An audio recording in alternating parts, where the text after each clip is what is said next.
Vermont ranks as the 42nd state overall in total installed solar capacity, but there is room for growth there.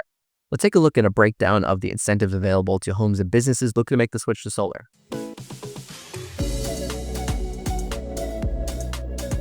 From the federal side, homeowners who are going solar in 2025 can take advantage of the federal investment tax credit, or the solar tax credit. And this is a credit that's 30% of the overall system cost against your income taxes. Now, that system does have to be installed in 2025 because HR 1, the One Big Beautiful Bill, did end that credit. So anything that's after December 31st, 2025 will no longer be eligible for that credit. Now, commercial systems or systems that are owned by a third party, like a lease or a PPA, will still be able to take advantage of that credit through December 31st of 2027. So there's a few more years. That credit's non-refundable, so you're not going to get a direct cash refund from it, but it can increase any refunds depending on how you pay it. So check with your tax professional for your specific situation. Businesses in Vermont can also take advantage of the Modified Accelerated Cost Recovery System, which is a depreciation tax credit. So in this case, they're able to depreciate their solar asset over 5 years as opposed to a longer period of time, and then take tax credits based on that depreciation, so it helps the payback. Vermont allows each individual municipality to vote on whether or not their solar systems can be exempt from local property taxes. So if a municipality does choose to do that, homeowners won't have to pay additional property tax due to the added value that solar brings to their home. According to Zillow, the average house price in Vermont is about $400,000. And studies have shown that having solar in your home can raise its value by anywhere from 5 to 10%, meaning homeowners in Vermont can see an extra $20,000 to $40,000 in value in their home with their solar energy system, and if their municipality votes for it, may not have to pay property tax on that increase. Interestingly, Vermont has a uniform capacity tax, which is going on to solar energy systems of a certain size. They're really aiming at commercial energy systems in Vermont. So any solar energy system that is greater than 50 kilowatts in size has to pay a $4 per kilowatt annual tax. And any storage system that is greater than 600 kilowatt hours in capacity has to pay a 50-cent per kilowatt hour capacity annually. If the systems that are installed are below those thresholds, so mostly residential systems, they are actually exempt from uniform capacity tax. Vermont offers a business investment tax credit that is a state-level tax credit for installing solar. It's very similar to the federal investment tax credit. Specifically, though, theirs is 24% of the federal investment tax credit. So at 30%, that equates to about a 7.2% state tax credit for businesses, commercial systems specifically, that install solar. Now, there's no word on whether or not this will continue once the investment tax credit is gone in 2028 for commercial systems. We'll have to see if they update it. Since 1999, solar energy equipment has been sales tax exempt in Vermont. So Vermont has a 6% sales tax, so typically systems can be a little bit on the less expensive side compared to other states because they don't have to pay that sales tax. The Vermont Economic Development Authority, or VEDA, has a commercial solar loan program aimed at commercial systems to help them go solar.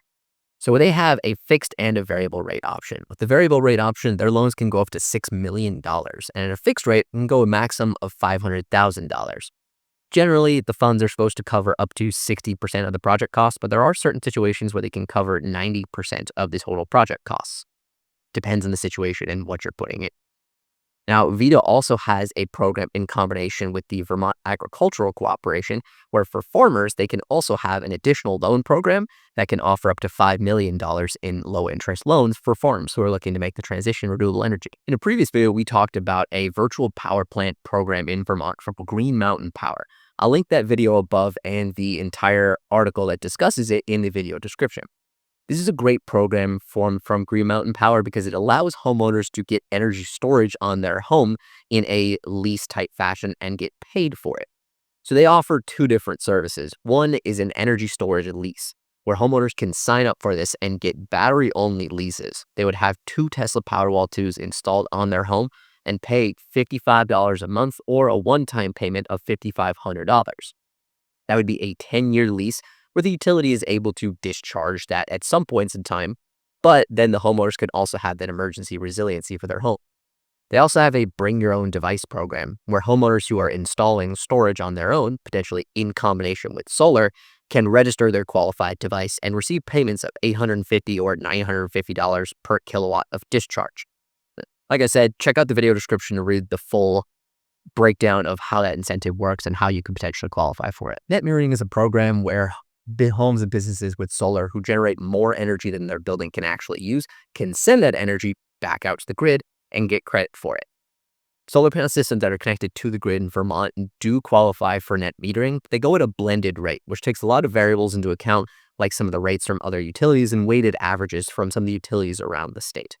As of 2024, the blended retail rate for net metering for any of those systems was set at about 18 cents a kilowatt hour. So it's basically equivalent to the retail electric rate. So homes that are going solar can really get a good value if they do send any power back out to the grid. Without the introduction of any other state incentives, Vermont is probably likely to stay about where it is in terms of total installed solar capacity. But with the Green Mountain Power Program and potentially other virtual power plant programs, we may see battery storage actually explode in Vermont due to energy resiliency concerns. So keep an eye on that and we'll see if anything else pops up. If you're a homeowner who's looking to go solar in Vermont, make sure you do your research, get some quotes, and look for some great options. If you want a solar option where your equipment is protected for 30 years and you're protected from surprise labor costs, make sure you find yourself a Solar Insurance certified provider and an SI30 warranty. You can learn more in our video description. Check out our other videos about other state incentives and the other products that we offer in terms of warranty services. Thanks for watching and catch you next one.